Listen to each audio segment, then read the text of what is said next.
ദൈവനാമം മഹത്വപ്പെടുമാറാകട്ടെ. നമ്മുടെ ജീവിതത്തിൽ ദൈവം തന്ന പരിശുദ്ധാത്മാവിനെ നാം സൂക്ഷിക്കേണ്ടത് വളരെ അത്യാവശ്യമാണ്. നമ്മുടെ വീട്ടിലെ ഏറ്റവും വില കൂടിയ വസ്തുവിനെ സൂക്ഷിക്കുന്നതിനേക്കാൾ ഉപരി നാം പരിശുദ്ധാത്മാവിനെ സൂക്ഷിക്കണം. ആമേൻ. പഴയ നിയമത്തിൽ നോക്കിയാൽ നമുക്ക് കാണുവാൻ സാധിക്കുന്നത് ദൈവത്തിൻ്റെ സാന്നിധ്യം വസിച്ചിരുന്നത് ദൈവത്തിൻ്റെ ആലയത്തിലാണ് എന്ന്. സങ്കീർത്തനങ്ങൾ 11:4 ഇങ്ങനെ പറയുന്നു, യഹോവയുടെ മന്ദിരത്തിൽ യഹോവ ഉണ്ട് എന്ന്. പുതിയ നിയമത്തിൽ വരുമ്പോൾ യഹോവയുടെ മന്ദിരം എന്ന് പറയുന്നത് നമ്മുടെ ശരീരമാണ്. നമ്മുടെ ശരീരത്തിലാണ് ദൈവത്തിൻ്റെ സാന്നിധ്യം അല്ലെങ്കിൽ പരിശുദ്ധാത്മാവ് വസിക്കുന്നത്. 1 കൊരിന്ത്യർ 6:19-20 വായിക്കുമ്പോൾ നമുക്കിങ്ങനെ കാണുവാൻ സാധിക്കും, ദൈവം തൻ്റെ ദാനമായ പരിശുദ്ധാത്മാവിനെ നമ്മുടെ ശരീരത്തിലേക്ക് തന്നു.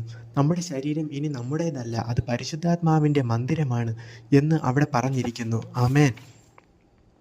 അതുകൊണ്ട് നമ്മളെ യേശു കർത്താവിൻ്റെ രക്തം കൊടുത്ത് വിലയ്ക്ക് വാങ്ങിയിരിക്കുന്നു. അതുകൊണ്ട് ഇനി നമ്മൾ നമുക്കുള്ളവരല്ല എന്നും നമുക്കവിടെ കാണുവാൻ സാധിക്കും. നമ്മുടെ ശരീരം കൊണ്ട് ദൈവത്തെ മഹത്വപ്പെടുത്തണം എന്നും പറഞ്ഞിരിക്കുന്നു. ഇപ്പോൾ പരിശുദ്ധാത്മാവ് നമ്മിൽ വരുമ്പോൾ പരിശുദ്ധാത്മാവ് യജമാനനും നാം സർവൻറ്റും മാത്രമാണ്.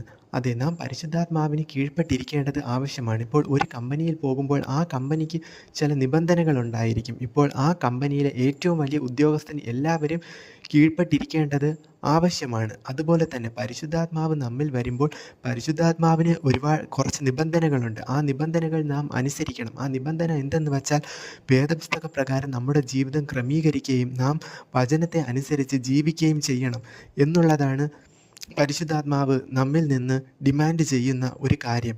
പരിശുദ്ധാത്മാവിനെ നമുക്ക് നഷ്ടപ്പെടാൻ പോലും, നാം പരിശുദ്ധാത്മാവിൻ്റെ ഹിതത്തിൽ ജീവിച്ചില്ല എന്നുണ്ടെങ്കിൽ നഷ്ടപ്പെടാൻ സാധ്യതയുണ്ട്.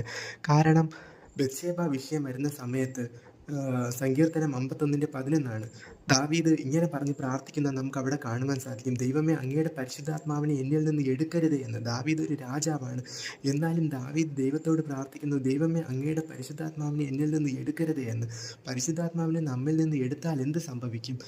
ദൈവം യേശുക്രിസ്തുവിനെ മരിച്ചവരിൽ നിന്ന് ഉയർപ്പിച്ചത് പരിശുദ്ധാത്മാവാണ് എന്ന് റോമർ 8:11 പറയുന്നു. അതെ, യേശു കർത്താവിനെ മരിച്ചവരിൽ നിന്ന് ഉയർപ്പിച്ചത് പരിശുദ്ധാത്മാവാണ്. അപ്പോൾ നമ്മയും ജീവനിലേക്ക് കൊണ്ടുവരുവാനുള്ളത് പരിശുദ്ധാത്മാവാണ്. റോമർ 8:13 ഇങ്ങനെ പറയുന്നു, നിങ്ങൾ ജഡത്തെ അനുസരിച്ച് ജീവിക്കുന്നുവെങ്കിൽ മരിക്കും. ജഡത്തെ അനുസരിച്ച് ജീവിച്ചാൽ നാം ദൈവത്തിൽ നിന്ന് അകന്നു പോകും.